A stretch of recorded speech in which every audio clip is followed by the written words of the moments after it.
there might have been a fight between Brady and Matthew to see who got the first fight. That's what I was thinking. I think that was seniority, don't you? I think that was because I actually think it was It was all Matthew's idea. So I think Matthew started it, if not Miller starting it. Yeah. Well, I mean, they're tremendous competitors, all three of those guys. And okay, let's send a message right off the bat here. We're here to battle, which they did in '96. So I'm sure Big Walt. I'm sure they were talking to Big Walt over the years about that '96 tournament and his impact on it. So yeah, but did you like the approach, like throwing the hammer down? I didn't mind. Did I expect it? Absolutely not. Was I surprised by it? 100%.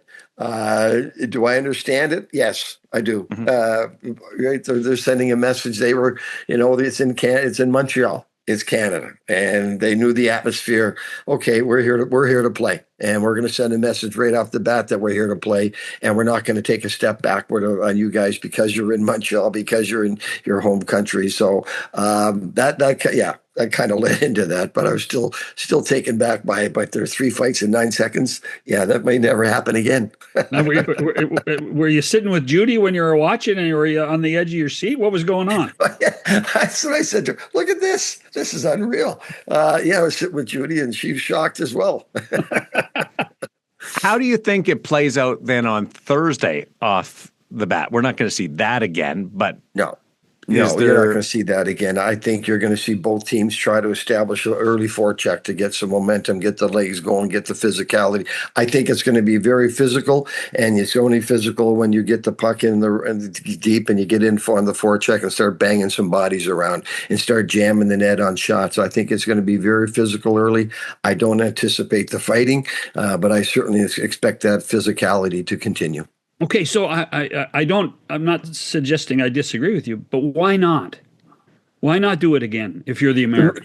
The messages were sent.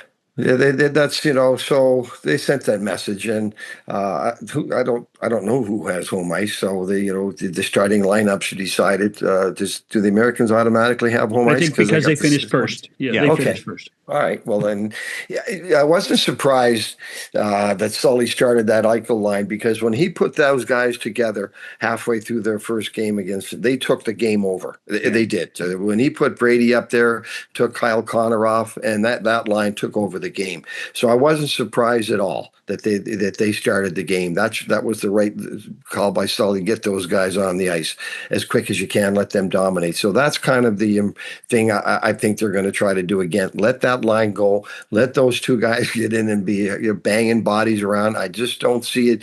What's the point? Canada knows they're going to fight back, and Canada knows it's going to be physical. I don't think the fighting's going to prove anything on Thursday night, but I do believe in that physicality, and I do believe you're going to see a lot of that Eichel line early because of those two guys.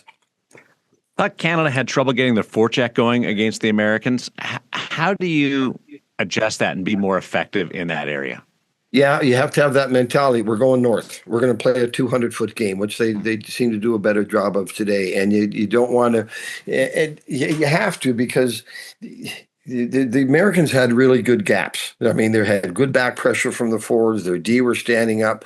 There wasn't a whole lot of room. So now you've got to put the puck in, but you got to put the puck in where you can get it back. If you saw the Finns say how many pucks Binnington's handled, that's on Finland for not putting the puck in the right spot. If you want to get your legs get going early and play that 200-foot game, everyone has to be on the same page. We gain that red line. If it's not odd man, it's going in. It's going either cross corner, it's going hard rim, or it's soft corner. That's something that can be brought up in a team meeting before. That okay, now they have some video. They're going to watch how did the Americans break out. So now they're going to say, okay, they broke out a lot because we put it hard rims. Maybe tonight we're going to soft corner it and start the game with that. So we all know where it's going. And when you all know where it's going, you have a much better chance of getting that puck back. But you do have to keep it away from the goalie, and you do have to have that mentality of no odd mans, what's going in, and you have to know where it's going. So there's no hesitation. And even if you get there and it's a tie, there's a battle. Now you need that second quick in there. Now, so if you all know where it's going, you're improving your chance of getting your second quick in there for support on the puck than the defending team. This is, to me, Thursday night feels tailor-made for Brad Marchand. Yeah. Oh, he'll be a pain in the butt. Where's he from? In Boston. Yeah. Well, he's from outside Halifax. Yeah, he's not yeah. on Grand Lake. Now, Nate and Sid and Morgan Barron now, they're on me with me on Grand Lake. Brad's not in there. But good Halifax boy, good Nova Scotia boy. But yeah, he'll be revved up. Don't be surprised he takes a few runs at poor old Charlie McAvoy, because Charlie gave McDavid a tough couple of big hits the other night. Brad's probably going to try to even it up, even though he's his teammate. So just expect Brad to be an instigator in that game more than as much as the Chucks will be.